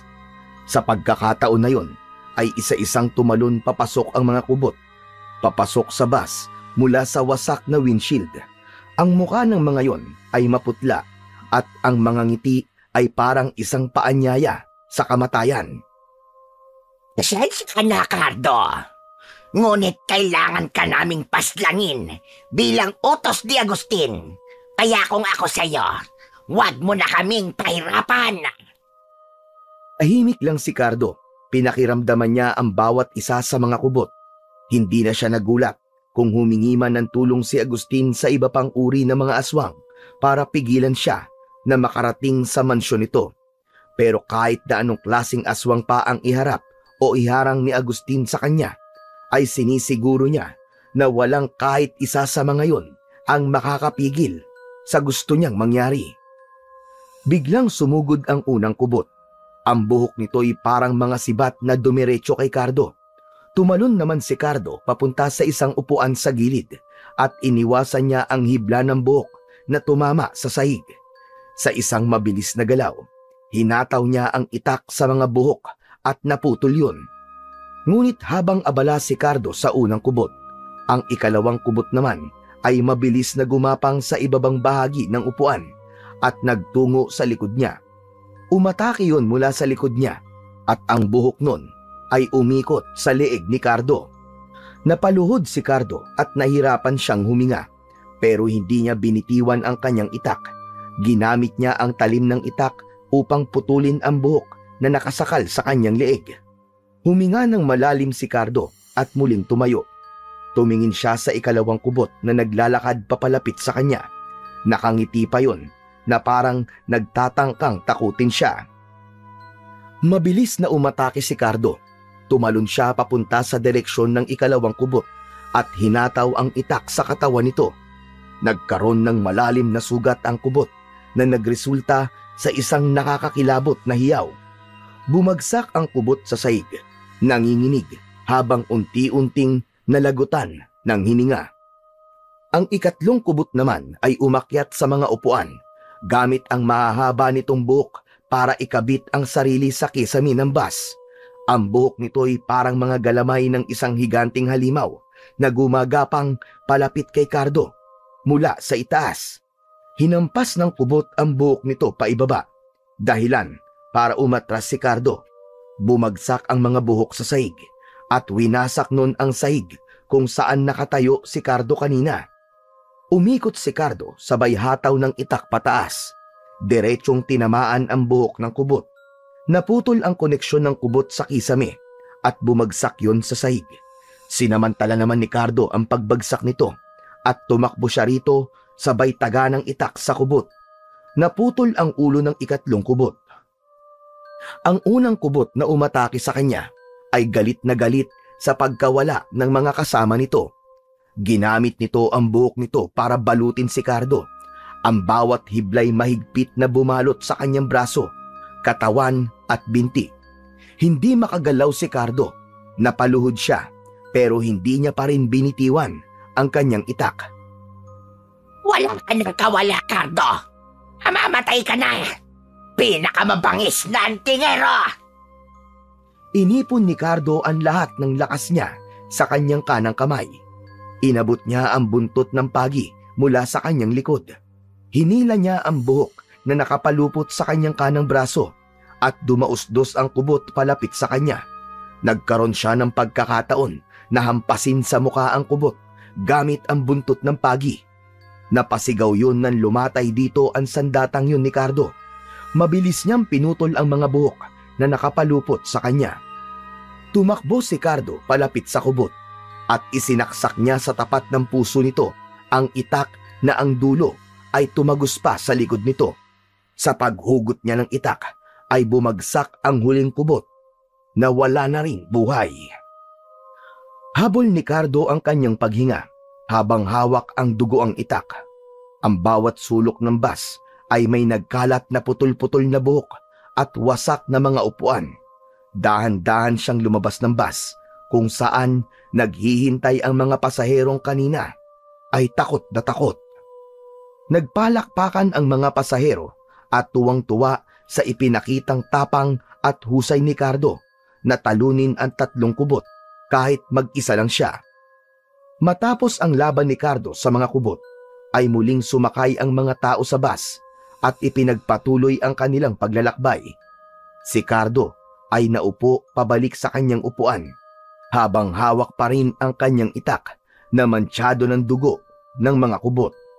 Sa labas ng bintana, tanaw niya ang madilim na kalsada na tila walang katapusan. Habang tumatakbo ang bus sa kalsada, unti-unting nakita ni Cardo ang mga ilaw ng lungsod sa malayo. Nang tumigil ang bus sa terminal ng bus, ay bumaba na siya. Malamig ang simoy ng hangin at ang paligid ay halos wala ng mga tao. Habang naglalakad, napansin ni Cardo ang isang lumang signage ng motel. Nagpasya siyang pumasok doon upang doon magpalipas ng oras at upang makapagpahinga na rin. Pagpasok ni Cardo sa lumang motel, ay bumungad sa kanya ang maliit na front desk na tila hindi na nalilinisan. Puno ng alikabok ang mga gamit na naroon. Isang matandang lalaki ang sumalubong sa kanya na agad siyang ninitian. Sinabi niya sa matandang lalaki na kailangan niya ng isang kwarto at mananatili siya roon ng isang araw. Matapos namang sabihin ng matanda ang presyo ng isang araw na pananatili roon, ay nagbayad na siya. Inabot nito sa kanya ang isang susi na may keychain kung saan nakalagay ang numero ng kwarto niya. Nasa ika-4 na palapag ang kwarto na napunta kay Cardo. Hindi na nagtagal si Cardo sa front desk at umakyat na siya sa hagdan. Ang dilim ng hallway ay mas lalo pang nagbigay ng bigat sa lugar at ang iilang ilaw sa kisame ay mahina at kumukurap-kurap. Nang marating niya ang ika-4 na palapag, ay nagtungo siya sa tapat ng pinto ng kanyang kwarto. Binuksan niya yon at agad siyang pumasok. Sa loob nun ay may isang maliit na kama na may manipis na kutsyon. May isang lumang electric fan na nakapatong sa lamesa sa tabi ng bintana. At ang ilaw ng kwartong yon ay nagmumula sa isang ilaw sa kisame na kulay dilaw at mahina ang liwanag. Ibinaba niya ang kanyang bag sa gilid ng kama. Inilapag ang itak at ang buntot ng pagi sa lamesa. Hinubad niya ang kanyang mga agimat mula sa leeg. At marahang inilapag ang mga yon sa ibabaw ng bag. Huminga siya ng malalim at tumingin sa bintana. Malapit na tayo magkaharap, Isagani. Pasensyahan na lamang tayo, Agustin. Dahil kung patuloy ka makikialam, pati ikaw ay idadamay ko. Humiga na si Cardo sa kama at agad siyang pumikit upang makapagpahinga na. Makalipas ang ilang sandali ay nakatulog na siya, ngunit ang kanyang pandinig ay alerto. Sanay siyang hindi tuluyang bumabagsak sa malalim na tulog, lalo na't alam niyang maraming halimaw na naghahanap sa kanya. Bumukas ang mga mata ni Cardo nang mula sa labas ng pinto ay may narinig siyang mahinang boses. Alam niya na boses yun ng matandang lalaki na nasa front desk. Kahit pabulong ang pagsasalita nun, ay malinaw kay Cardo ang bawat salita ng matandang lalaki. Sigurado ko, si Cardo Dimagiba ang nasa kwarto na yan. Sigurado ko natulog na siya. Samantalahin nyo na ang pagkakataon. Tahimik na tumayo si Cardo mula sa kama at agad na kinuha ang mga agimat na nasa ibabaw ng kanyang bag. Isinuot niya ang mga yon sa kanyang leeg at agad niyang naramdaman ang bigat at lakas ng proteksyon na ibinibigay ng mga yon sa kanya. Kinuha niya ang kanyang itak na nakapatong sa lamesa at tumayo sa tabi ng pinto. Doon niya hinintay ang susunod na mangyayari. Biglang bumukas ng malakas ang pinto. Tumilapon ang nasirang pinto sa sahig at 2 gabunan ang pumasok. Ang balat ng mga yon ay kulay itim at ang buhok ay kulay puti at mahahaba. Namumula ang mga mata ng gabunan. Parehas na nagtataglay ang 2 gabunan ng malaking katawan. Nang makita si Cardo ng mga gabunan, ay agad na umatake sa kanya ang isa. Sinunggaban siya nito pero mabilis siyang umiwas at tumama ang matutulis nitong mga kuko sa dingding. Nawasak ang dingding. Sumugod agad ang isa pang gabunan na sinubukang kalmutin si Cardo. Tumalon si Cardo paatras at muli siyang tumakbo paunan, sabay taga ng itak sa braso ng gabunan. Akala nyo ba matatakot ako sa laki nyo? Nagkakamali kayo! Tumalon papunta kay Cardo ang isang gabunan. Yumuko si Cardo at iniwasan ito. Mabilis niyang kinuha ang buntot ng pagi at hinampas niya ang gabunan sa muka na nag-iwan ng malalim na sugat. Napasigaw ang gabunan sa labis na sakit. Habang namimilipit sa sakit ang isang gabunan, ay sinamantala niya yun upang atakihin ng isa pa. Ngunit nang sinugod niya ito, ay isang malakas na suntok ang pinakawalan nito. Tinamaan siya ng suntok nito sa tiyan. Tumilapon siya at tumama ang likod ni Cardo sa dingding. Nanlaki ang mga mata niya nang makita niyang pasugod sa kanya ang isang gabunan. Agad niyang inihanda ang kanyang itak at nang ilang dangkal na lamang ang pagitan nila ay sinalubong niya ng saksak ng itak ang gabunan sa tiyan. Napaatras ang gabunan habang hawak ang sugat sa tiyan. Ngunit agad ding sumugod muli ang gabunan na yon kay Cardo. Nanatili siyang nakaupo sa saig at tinaga niya ang binti ng gabunan. Natumba ito at agad niya itong pinaibabawan at paulit-ulit na tinaga ito sa leeg hanggang sa humiwalay na ang ulo nito sa katawan nito. Ang natitirang gabunan ay galit na sumugod kay Cardo. Kinuha nito ang lamesa at ibinato kay Cardo, pero nasalag niya yon gamit ang itak. Lumapit ang gabunan at sinubukang sakalin si Cardo. Nagpambuno sila sa gitna ng kwarto at kahit mas malaki ang gabunan ay wala pa rin yung kalaban-laban kay Cardo. Habang hawak siya ng gabunan sa leeg, ay mahigpit niyang hinawakan ang itak at isinaksak niya yon sa ilalim ng panga ng gabunan. Tumagos ang talim nun hanggang sa bungo ng gabunan na dahilan upang bumagsak ito sa sahig nang wala ng buhay. Humihingal na tumayo si Cardo. Ang sahig ay puno ng dugo ng mga gabunan at ang mga dingding ay may malalaking uka dulot ng kanilang labanan. Hinugot niya ang kanyang itak mula sa ulo ng huling gabunan. Ibinalik niya yun sa kaluban at kinuha na niya ang mga gamit niya. Lumabas si Cardo ng kwarto at bumaba siya sa hagdan. Pagdating niya sa front desk ay nakita niya ang matandang lalaki. Nanginginig ito sa takot nang makita siya. Marahil ay hindi yun makapaniwala na buhay pa rin siya. Kung hindi ka lang matanda, pinatay na rin kitang hayop ka. Hindi na hinintay pa ni Cardo ang sagot ng matandang lalaki at naglakad na siya palabas ng motel. Alam niya na maaaring marami pa siyang makakaharap na mga aswang, pero sigurado siya na kahit na anong oras umatake ang mga yon, ay handa siya at hindi siya papayag na magwagi ang mga yon laban sa kanya. Hapon na nang marating ni Cardo ang harapan ng mansyon ni Agustin. Nakasilip siya mula sa likod ng isang puno habang pinag-aaralan ang bawat detalye ng paligid. Ang mansyon ay napapaligiran ng matataas na pader at isang napakataas na gate na bakal. Alam niyang mahina ang mga aswang sa oras na yon dahil maliwanag pa, pero nais niyang maging patas ang laban, kaya nagdesisyon siyang maghintay hanggang sa dumilim. Nanatili si Cardo sa likod ng malaking puno ng ilang oras. Makalipas ang ilang oras, ang araw ay tuluyan ng lumubog. Ang paligid ng mansyon ay lalo pang naging nakakakilabot. Ang liwanag ng buwan ay bahagyang sumilip mula sa likod ng mga ulap na nagbigay ng sapat na liwanag para makita ni Cardo ang kapaligiran. Itinali niya ang kanyang buntot ng pagi sa likod at hinigpitan ang sinturon ng kaluban. Humanda ka na, Isagani. Oras na ng aking paniningil. Tahimik na inakyat ni Cardo ang mataas na gate. Pagdating niya sa itaas, ay mabilis siyang tumalon pababa. Ngunit hindi nakaligtas sa mga aswang ang kanyang presensya. Mula sa madilim na bahagi ng bakuran ay lumabas ang mga aswang. Lahat ay nakatingin sa kanya.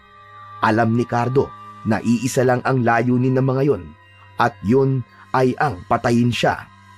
Sabay-sabay na tumakbo ang mga aswang papunta kay Cardo. Ang ilan ay gumapang sa lupa. Ang unang aswang ay mabilis na sumugod kay Cardo, pero sinalubong yun sa muka ng talim ng kanyang itak. Bumagsak yun sa lupa at nangisay bago tuluyang namatay. Mula sa likuran, dalawang aswang ang sabay na umatake sa kanya. Tumalon naman si Cardo sa gilid at gamit ang buntot ng pagi ay hinataw niya ang isa sa muka. Ang isa naman ay tinamaan ng itak sa dibdib. Sa kalangitan ay may narinig si Cardo na kakaibang huni. Nang tumingala siya ay nakita niya ang tatlong manananggal na lumilipad sa itaas. Sabay-sabay na umatake ang mga manananggal kay Cardo, pero mabilis siyang nagkubli sa likod ng isang puno. Hinintay niya ang tamang pagkakataon. Nang bumaba ang isa sa mga manananggal upang subukang dagitin siya, ay lumabas siya sa likod ng puno. Hinuwa niya ang kanyang patalim at buong lakas na ibinato yun sa manananggal. Bumaon yun sa noo nito at agad itong bumagsak sa lupa. Ang natitirang dalawang manananggal ay lumipad pababa papunta kay Cardo. Hinataw niya ng buntot ng pagi ang mga manananggal at ang isa ay tinamaan sa pakpak. Naputol ang isa nitong pakpak kaya bumulusok ito paibaba. Nang humalik sa lupa ang manananggal ay agad niya itong ginilitan sa leeg. Ang huling manananggal ay galit na umatake kay Cardo. Sinalubong ito ni Cardo at hinawakan sa pakpak. Umikot siya ng mabilis at bigla niyang binitiwan ang manananggal. Tumilapon yun at binangga nito ang mga aswang. Natumba ang mga ito at sinamantala ni Cardo ang pagkakataon na yun. Mabilis siyang tumakbo sa mga bumagsak na aswang at manananggal at paulit-ulit niyang pinagtatataga ang mga yon. Halos maligo na si Cardo sa dugo ng mga aswang. Muling sumugod ang mas marami pang aswang kay Cardo. 20 o higit pa ang lumabas mula sa bawat sulok ng bakuran. Ang ilan ay gumagapang sa lupa. Ang iba naman ay tumalon mula sa mga bintana ng mansyon. Ngunit sa halip na matakot ay ngumiti pa si Cardo dahil matagal niya nang hindi nararanasan ang ganong klase ng pakikipaglaban sa mga aswang. Hinigpitan niya ang hawak sa kanyang itak at tumayo ng matatag. Naging mabilis ang pakikipaglaban ni Cardo. Sa bawat galaw niya ay may bumabagsak na aswang. Ang kanyang itak ay tumatama sa leeg at katawan ng mga aswang. Gamit din niya ang kanyang mga agimat upang maging mas epektibo ang kanyang mga sandata. Habang nakikipaglaban, wala siyang tigil sa pag-usal ng mga orasyon. Makalipas lamang ang ilang sandali, ay wala nang natira sa mga aswang.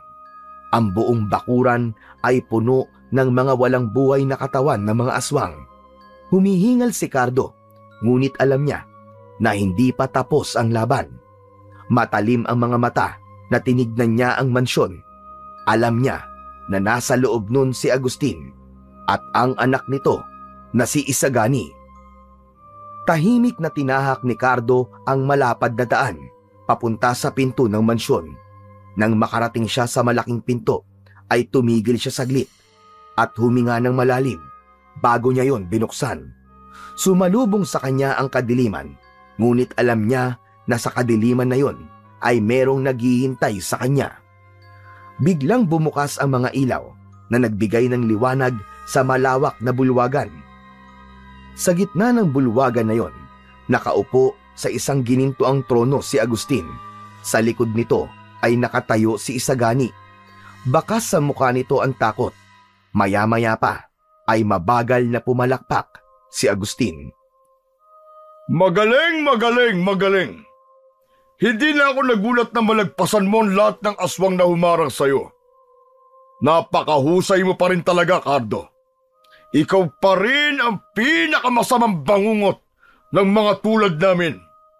Wala pa rin makakapalit sa pinakamabangis na antingero at manunugis. Hindi ako naparito para makipag-usap sa iyo, Agustin. Isuko mo na lang sa akin si Isagani.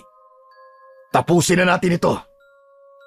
Alam kong marami siyang nagawang pagkakamali, pero hindi ko hahayaang patayin mo siya. Lalo na para sa buhay lang ng isang aso. Biglang tumalim ang mga mata ni Cardo. Mariin niyang ikinuyom ang kanyang mga kamao. Inuulit ko, hindi lang isang aso si Awok. Pamilya ko siya. At hindi lang ito tungkol sa kanya. Alam mong mamamatay tao ang anak mong si Isagani. Ilang pamilya na ba nawala? Nang dahil sa kawalangyaan niya.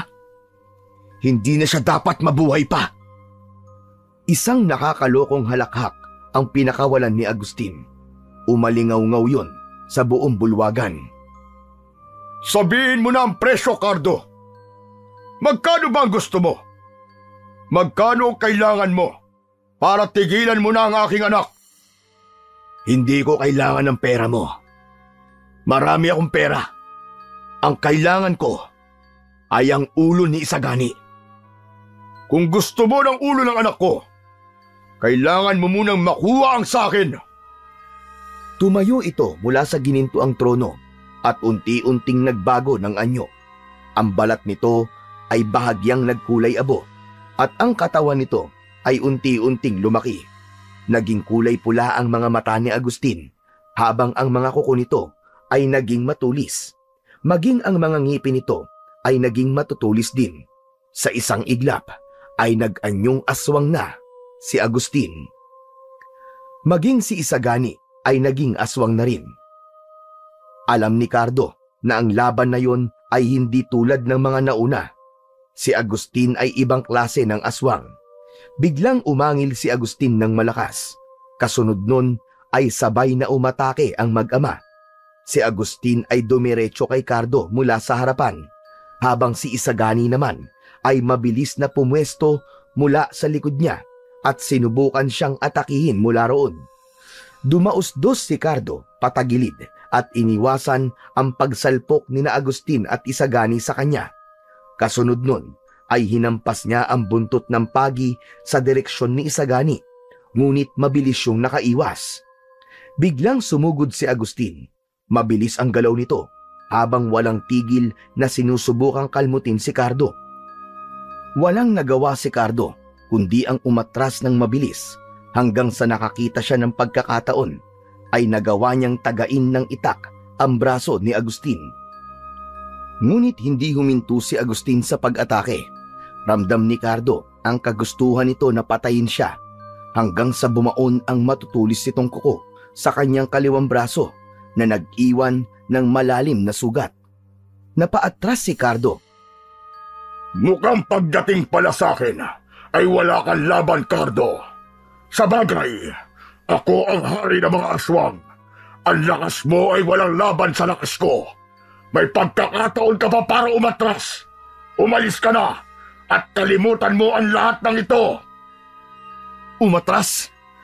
Para saan? Para hayaang patuloy na pumatay ng inosenteng tao anak mo? Hindi, Agustin. Tatapusin natin to ngayong gabi. Huminga ng malalim si Cardo at tinitigan si Agustin ng buong tapang. Kahit nasugatan siya ni Agustin, ay hindi siya nagpakita ng panghihina. Biglang sumugod si Isagani mula sa likod niya at ang mga kuko nito ay dumiretso sa leeg ni Cardo. Sinaksak niya ng itak sa tagiliran si Isagani at ibinato niya ito sa sahig. Mabilis niyang sinugod si Isagani at hinataw niya ng buntot ng pagi si Isagani ng paulit-ulit. Papa! Papa, tulungan mo ako, Papa! Naputol ang sigaw ni Isagani nang isaksak ni Cardo ang itak sa bibig nito. Tumagos yun hanggang sa likod ng ulo nito. Sinipa ni Cardo ang ulo ni Isagani at nabunot ang itak mula rito. Bumagsak ito sa sahig na duguan at walang buhay. Tumingin si Cardo kay Agustin na hindi makapaniwala sa nangyari. Anong ginawa mo sa anak ko? Papatayin kita, Cardo! Sisiguraduhin kong dadanak ang dugo mo sa mansyon ko ngayong gabi! Nagbago ang anyo ni Agustin. Ang katawan nito ay mas lalo pang lumaki. Naramdaman ni Cardo na mas lumakas si Agustin dahil sa labis na puot nito. Tumayo si Cardo sa gitna ng bulwagan, habang ang kanyang itak ay mahigpit niyang hawak sa kanyang kanang kamay, habang ang buntot ng pagi ay nasa kaliwa. Sa harap niya ay galit na galit si Agustin. Bigla yung sumugod. Nakita niya ang matutulis itong kuko na halos gahibla na lang ang layo sa mukha niya. Mabilis siyang yumuko. Sinipa niya sa binti si Agustin, ngunit hindi ito natinag. Agad siyang lumayo kay Agustin. Hindi mo alam ang ginagawa mo, Cardo. Wala kang laban sa akin. Isa ka lamang tao. Tama ka, Agustin. Tao lang ako. Pero hindi ibig sabihin nun ay hindi kita kayang patayin kagaya ng ginawa ko sa anak mo.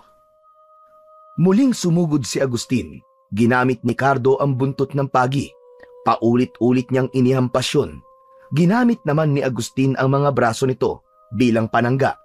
Tumama ang buntot ng pagi sa braso ni Agustin na nag-iwan ng mabababaw na mga sugat.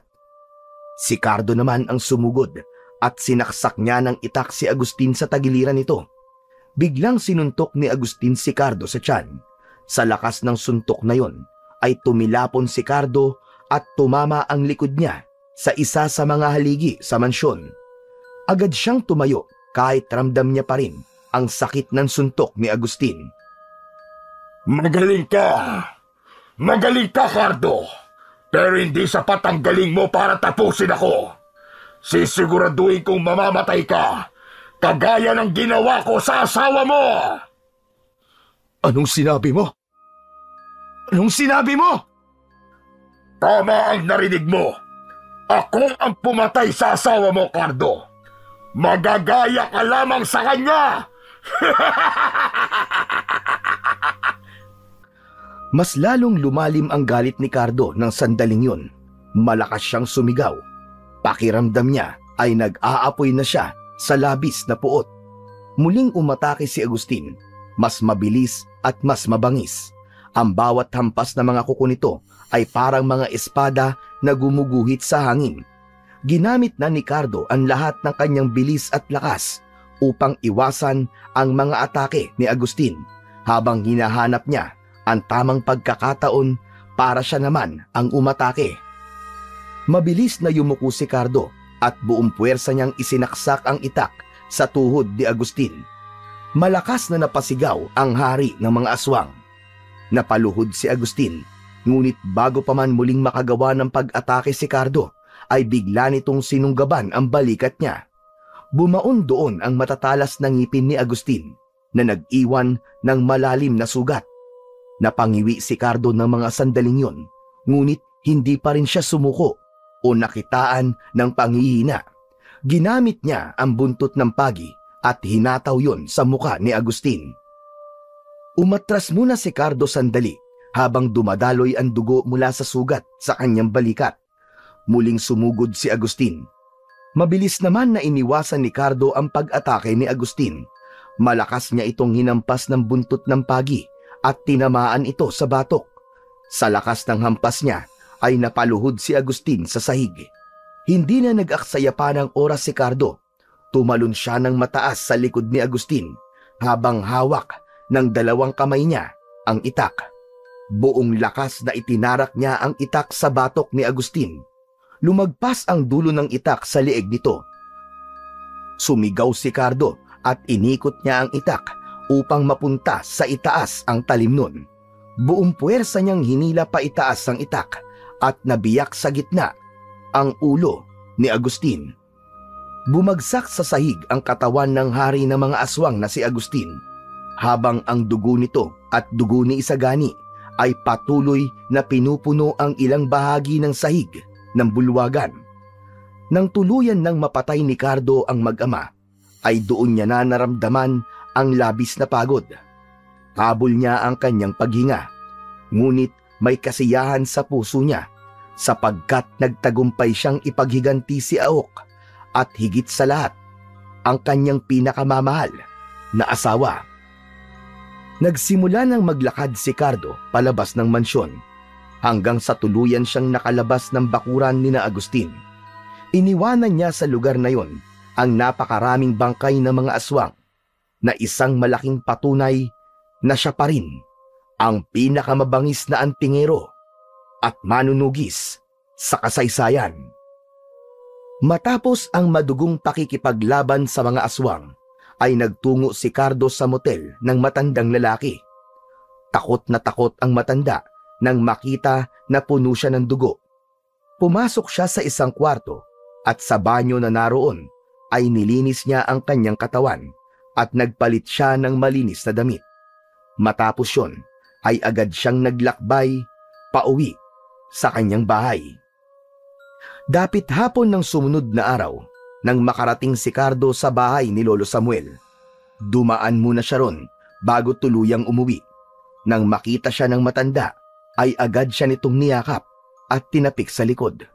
Maya-maya pa ay pinakawalan na siya nito sa yakap na yon. Kumustang naging laban mo, Cardo? Tapos na po, Lolo Samuel. Napatay ko na si Agustin at ang anak niya. Alam kong magtatagumpay ka. Nag-iisa ka lang sa mundo, Cardo de Magiba. Walang aswang ang makakatalo sa'yo. Ngayon sabihin mo, ano na ang susunod mong plano? Babalik ka na ba sa bahay mo, sa gubat, at mananahimik na ulit? Hindi, Lolo Samuel. Sa tingin ko, oras na para bumalik ako ng tuluyan sa pagiging antingero at manunugis. Marami pa rin na mga aswang na umaabuso sa lakas at kapangyarihan nila. Hindi ko pwedeng hayaan na magpatuloy sila habang alam kong may magagawa ako upang pigilan sila. Hindi ako titigil hanggat hindi ko nauubos ang mga ganong klase ng halimaw. Kung yan ang desisyon mo, ay susuportahan kita. Pero mag-iingat ka palagi, Cardo. Hindi lahat ng laban ay tulad ng mga nakasanayan mo.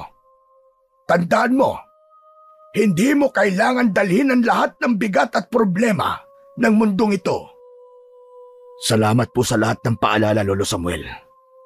Alam kong malaking tulong ang basbas mo sa akin. Kung wala ang gabay mo, hindi ko siguro magagawa ang lahat ng ito.